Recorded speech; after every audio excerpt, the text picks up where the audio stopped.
couple breaks down on a deserted highway at night and notices a strange car slowly approaching.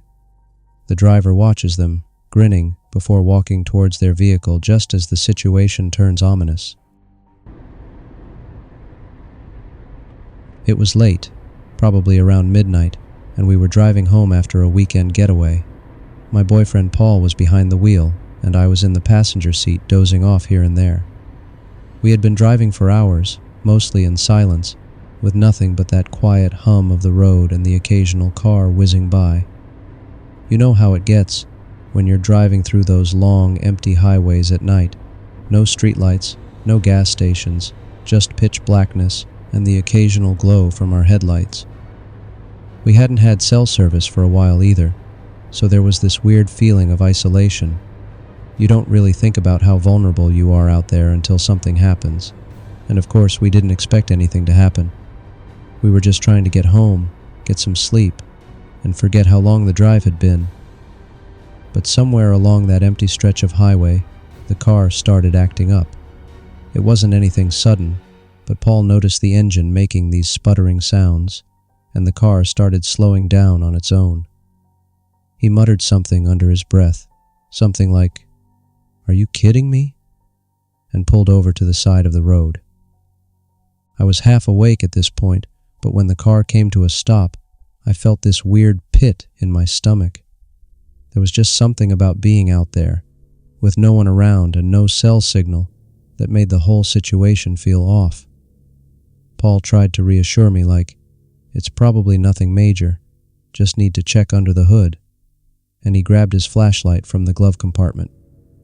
I wasn't too happy about him getting out, but what else could we do? I stayed in the car while he popped the hood and started fiddling with the engine. That's when I saw it, the headlights. In the rearview mirror, there was this car, way in the distance, coming down the road. At first I thought, great, maybe they'll stop and help us. But as the car got closer, something felt wrong. It wasn't speeding, it wasn't even going at a normal pace. It was creeping down the road, really slow, like they were deliberately taking their time. I watched as it pulled over about 50 feet behind us and just sat there, engine idling. I could see the silhouette of the driver, but they weren't getting out. They were just sitting there watching us. I called out to Paul, trying not to freak out, and told him about the car. He stood up, looked at it for a second, and then looked back at me. I could tell from his face that he was feeling the same dread I was. He closed the hood and came back to the car, muttering, "That's weird." And then the guy got out.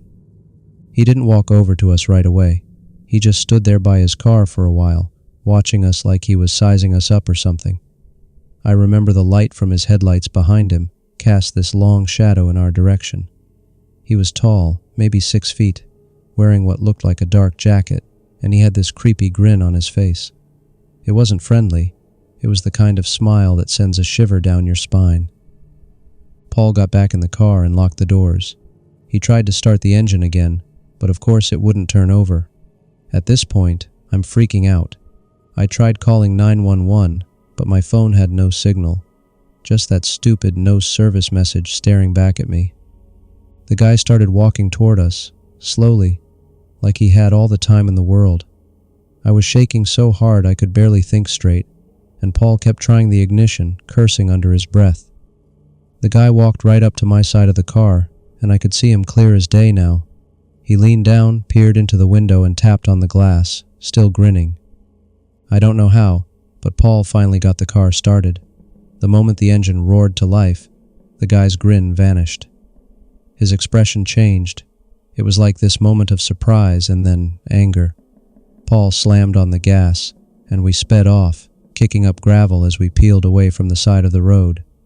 I looked back, and the guy was just standing there, watching us disappear into the night. We didn't stop again until we reached the next town, and even then, we just pulled into a gas station, sat there for a few minutes, catching our breath. We told the clerk what happened, but all they could do was shrug and say, "That road's always been weird." We reported the incident to the authorities, but they never found anyone matching the guy's description. No car, no nothing. It was like he vanished. That road We never took it at night again. Even thinking about it now, I get chills just remembering his face.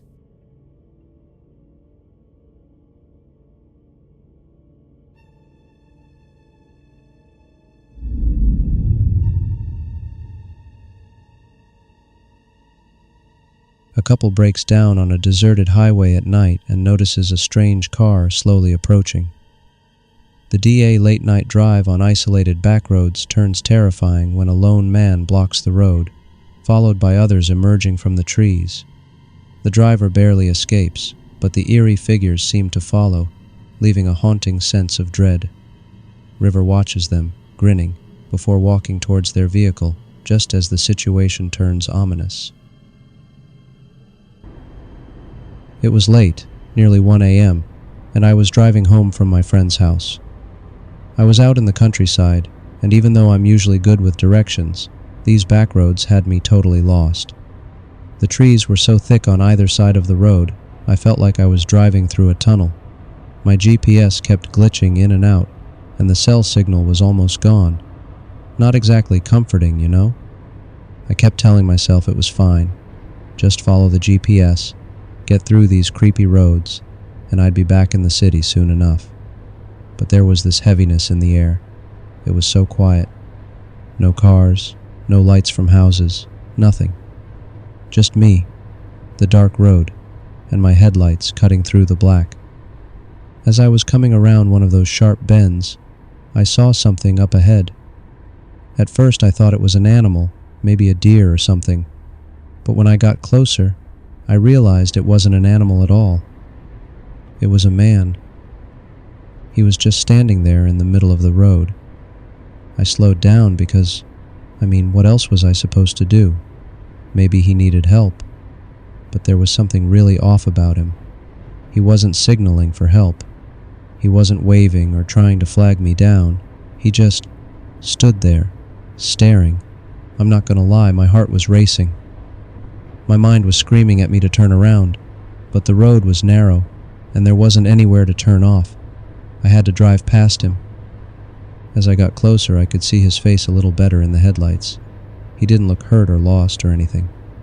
His face was blank, like completely expressionless, just staring straight at my car. I was creeping along, inching toward him, thinking maybe he'd step aside, but he didn't move. I slowed down even more, rolling the window down just a crack to ask if he was okay. My voice came out shaky. "Hey, do you need something?" I asked, hoping he'd answer, hoping for anything that would make sense of this. But he didn't respond. He just shifted his body slightly, like he was making sure I couldn't get past him. Panic hit me then. I didn't know what to do. I was in the middle of nowhere, alone, and this guy was blocking my way. I tapped the horn lightly, hoping that would snap him out of whatever weird trance he was in. Nothing.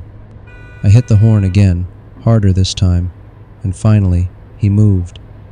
Slowly, he stepped aside, and I let out a breath I didn't realize I was holding. I started to inch past him, not taking my eyes off him for a second. But then, just as I was pulling ahead, I glanced in my rearview mirror, and my stomach dropped. There were more of them. At least 3, maybe 4 other figures, stepping out from the tree line and into the road, just like him, standing there watching me. None of them moving, just standing. I felt this cold chill crawl up my spine. I didn't know what was happening, but I knew I had to get out of there. I pressed my foot down on the gas, not caring if I was going too fast for the road. My car lurched forward and I felt a flicker of relief, but the relief didn't last long. I kept checking the rear view, hoping I'd see nothing but empty road behind me. Instead, I saw them walking, slowly, but they were walking, down the road, almost like they were following me.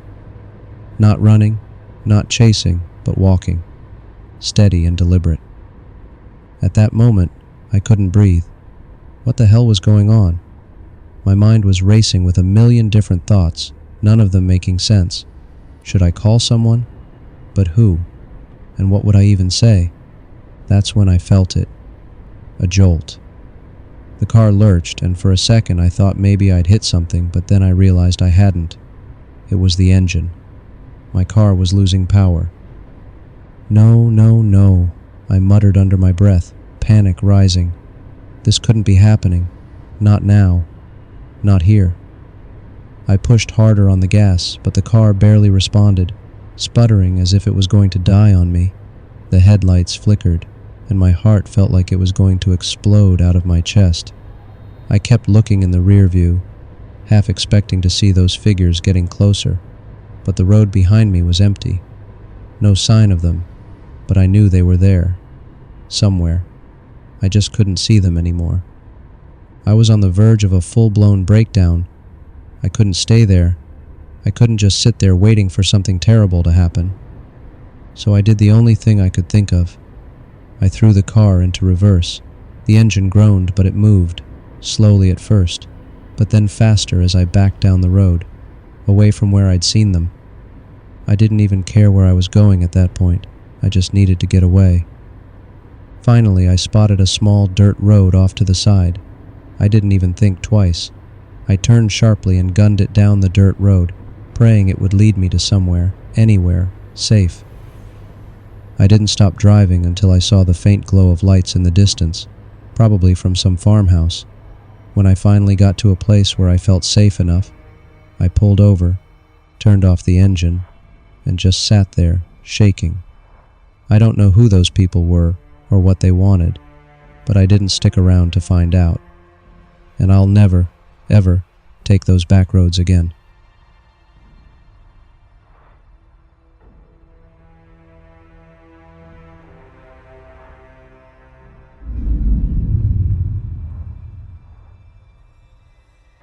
Ryan encounters a mysterious, swerving car on a foggy, deserted road.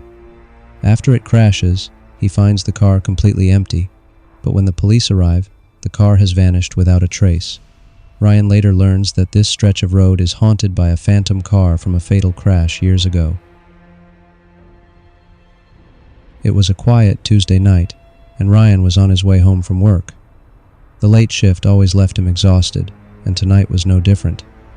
He chose his usual route, a deserted back road that cut through miles of forest. It was a shortcut he'd taken 100 times before, and though it was isolated, it was faster. With nothing but trees and darkness on either side, he focused on the empty road ahead.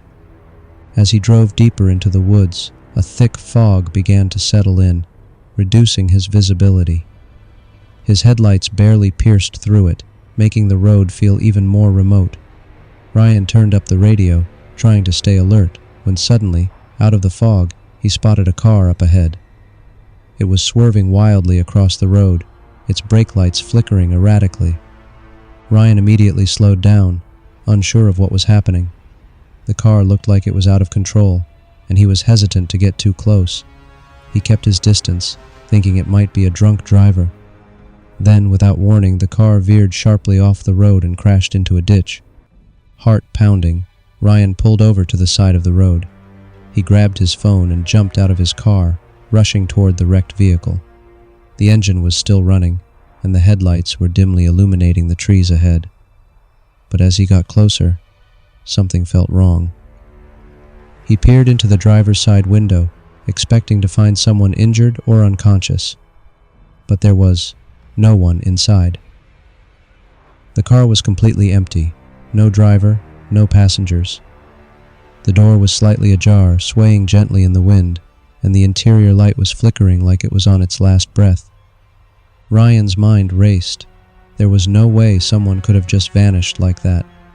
He called out into the night, hoping whoever had been inside had somehow walked away, but there was no response. He shone his phone's flashlight around the area. No footprints, no signs of anyone nearby. Just the cold, damp air and the fog closing in around him. Panicking, he dialed 911 and explained the situation. He told them about the crash and the missing driver.